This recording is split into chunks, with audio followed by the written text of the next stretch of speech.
Well, greetings LEGO fans, and today's video is going to be a little different than what you're used to seeing from me because this story, though it's about LEGO, is really about so much more. And the more and more that unfolds with it, the closer it gets to home for me. Now, I know that having a mustache right now in the LEGO community is not a very popular thing, but I assure you it's for a reason. I'm actually playing Henry Higgins in My Fair Lady at Hale Center Theater. You have a booming, boisterous family who will descend on you en masse. But at least I don't unironically twirl it at the ends. Now, I'm going to assume that most of you know what's going on with Bricks and Minifigs right now, but for those of you who don't, I'm going to give a very brief recap. So, Bricks and Minifigs is a corporation with about 300 franchises that buys, sells, and trades LEGO. They're not directly affiliated with LEGO, but they are an authorized LEGO retailer. So, in Salem, Oregon, there's this older gentleman named Ed Mansell who spent the last couple decades amassing what may be the world's largest LEGO Star Wars collection, all sealed in box. He's starting to have some health problems, so he decides that it's time to sell off this LEGO collection. So he goes to one of the most trusted names in LEGO resale, Bricks and Minifigs. His son, Bryan Mansell, is kind of the custodian of this collection, and he goes to the Kaiser, Oregon location for Bricks and Minifigs and puts these sets on consignment. Consignment essentially means that the store will take possession of these sets, but they do not own them, and they'll get a commission every time a set sells. This original contract was made with Crystal Law Gorman, who was the franchise owner at the time. And it seemed like this worked pretty well for about a full year. But when Crystal's partner got an overseas job opportunity, they decided to sell the store. But rather than giving them the time they needed to get their affairs in order, Bricks and Minifigs just initiated a hostile takeover of the store. But the folks at corporate assured Crystal that this consignment deal would continue to be honored. That's a business thing and not necessarily yours. If taking on the business, he takes on all that consignment liability. And folks, that's not what happened. When Bryan Mansell, the custodian of his father's collection, came back to the store, he saw it was under new ownership and then asked, well, where are all the sets that we have on consignment with you guys? And the new owners, Brandon Best and Joshua Johnson, basically said, what are you talking about? So Bryan produced the spreadsheet of his inventory and the contract he had with Crystal, and they basically said, we didn't sign that contract. We don't have to honor that. And when Bryan brought up bringing them to court, they basically said, dude, you're going to spend way more money trying to get us in court than this collection is even worth, so it's not worth it. So obviously Bryan was in a bit of a state of desperation at that point, and he eventually reached out to YouTuber Reckless Ben. Now this is when the story gets really crazy. Now Reckless Ben is known for infiltrating cults and uncovering corruption, so this seemed like the perfect job for him. I'm not going to go through all of the things he did to try and put pressure on the store to give Bryan's collection back, but I assure you that video is worth a watch. Finally, all of this pressure led to the Kaiser, Oregon location being shut down permanently. But Bryan had still not been made whole, so Reckless Ben decided to go to Utah where Joshua Johnson and Brandon Best live. And the effort to serve Joshua Johnson and Brandon Best their court papers turned into a huge police fiasco in American Fork, Utah, my hometown. The American Fork Police Department performed multiple illegal traffic stops on these guys and even searched their car for 3 hours for drugs that had been reported. And they eventually got a super dicey search warrant of his Airbnb and completely stormed the place, arresting everyone inside without even knowing who they were. There were multiple constitutional violations on display here, and the American Fork Police Department is setting themselves up for a huge civil rights lawsuit over this. And the fallout from this whole situation has been insane. Ben is now in Mexico to avoid further arrests. Bricks and Minifigs is suing Ben and Bryan Mansell for $1.3 million. And just a couple days ago, Bricks and Minifigs got a temporary restraining order approved against Ben, which effectively silences him and doesn't let him talk about Bricks and Minifigs at all. And I had made a couple of posts about this situation last week, but that temporary restraining order completely silencing Ben's First Amendment rights is what really pushed me to make this video. Man, that whole day, my blood was boiling. And what further makes my blood boil is Bricks and Minifigs' terrible response to this whole situation. The first thing they did was completely deny that any of this had happened at all. And then, when evidence came out to the contrary, they decided to deflect the blame to Crystal and Ben, who were the previous owners of the store. And then, when it finally became completely inescapable that they had a pretty serious liability here, they fired Brandon Best and Joshua Johnson. And now their tune is, Bryan, we want you to come to the table. We want to make you whole. We want to make this right. We've been trying to make this right from the very beginning. When their initial response was to trespass him from the property and threaten that any legal action would completely ruin him. And Bryan is still named on the friggin' lawsuit. And they're saying basically, if you come to the table, we'll consider dropping that lawsuit against you. It's like, we'll consider it. These guys, man. Okay, so what are my personal connections to this whole thing? In April of 2024, I was on a business trip in the Portland and Salem area, and I happened to stop by the Kaiser location. I saw the Mansell collection with my own eyes. In particular, I saw the sealed version of the very first Death Star, and I thought, how do these guys have this? This is amazing. Of course, I couldn't really afford any of the sets that I would have been interested in, but the thing that did catch my eye was a used copy of the Bandit's Secret Hideout from the Western theme. It was the only big set in the Western theme that I didn't have yet, and so naturally I was very interested in that.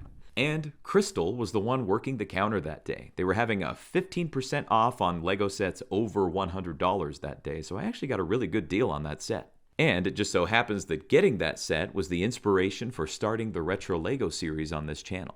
It's a bizarre coincidence, but it made this story feel much more real from the get-go. But then, in part 2 of Reckless Ben's series, things moved to the town that I grew up, American Fork, Utah. What's crazy is in the body cam footage from the officers, there's often a big mountain in the background. That's called Mount Timpanogos, and that was kind of the backdrop for all of my childhood memories. I went to American Fork High School, go Cavemen, and a lot of my family still lives there to this day. And heck, I drive through it on the way to work every day. And I was so happy to see that in the last couple days there was a city council meeting in American Fork where a few citizens spoke out against all of the mistreatment of Reckless Ben by the American Fork Police Department. If I was still a resident of American Fork, you'd better believe I would have been there too. And the last personal connection is the one that kind of stings the most, and it's the fact that all of these bad actors are Mormons. And though I have a much more nuanced take on things than a lot of Orthodox Mormons, it's a community that I still belong to. One of the funniest things about this story from a person who grew up in this community is that a lot of people are calling the CEO of Bricks and Minifigs like Amon or Amon, but anyone who grew up in Utah or specifically grew up Mormon know that it's Ammon because he's actually a character in the Book of Mormon. And seeing the pictures that recently surfaced of Ammon McNeff and Joshua Johnson on their mission together, just, man, these guys are not representing well. I went on a mission to Alabama for 2 years. I've lived a life very similar to these guys, and that kind of feels weird. And on the police body cam footage, Joshua keeps going, yeah, I need to go back to church. I need to fulfill my calling. And in the next breath, he's talking to Ben Schneider on the phone, just cussing him out and saying all these terrible things, dishonest things, and it's just really disheartening. Then there's that little twerp Kai McAllister who was talking to the Gormans and saying, look, if you try to take any legal action against us, you're going to be in a ton of shit. I don't know, it just really pisses me off when people have that really two-faced attitude where they go to church and they pretend that they're this awesome person, and then when they're in their business dealings, they're just a crook. Then you look at all these guys' LinkedIns and resumes and stuff, and they all say, graduated from Brigham Young University. That's where I graduated from. It's just, I don't like it. And I feel like Bricks and Minifigs has made the wrong decision at like every step of this whole journey. If they had just been reasonable at any point and actually talked to Bryan and made things right, none of this would have blown up the way that it did. And now they're saying that Ben threatened to murder the manager of the Kaiser store and did bomb threats in Provo. And I'm like, guys, we know that these things did not happen. You don't actually need to lie at every possible opportunity.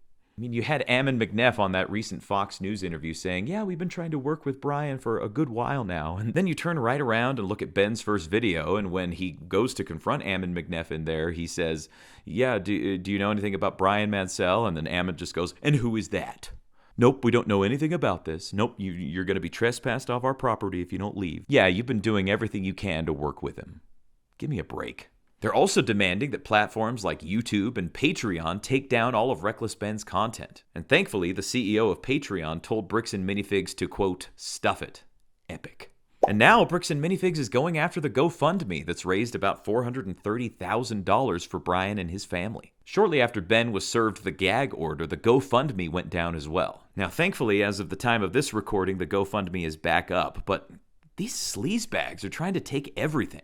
And I have no doubt that this story is just going to keep getting crazier and crazier until Bricks and Minifigs realizes that corporate suicide is not the way to go. And let me tell you, I've had a great relationship with all of the local franchises of Bricks and Minifigs, but I am never going back there until Ammon McNeff steps down, his brother, Matt McNeff, the COO, steps down, and Brandon Best and Joshua Johnson are completely removed from the company. Not to mention an apology to Reckless Ben and to Bryan for all the trouble that they put them through.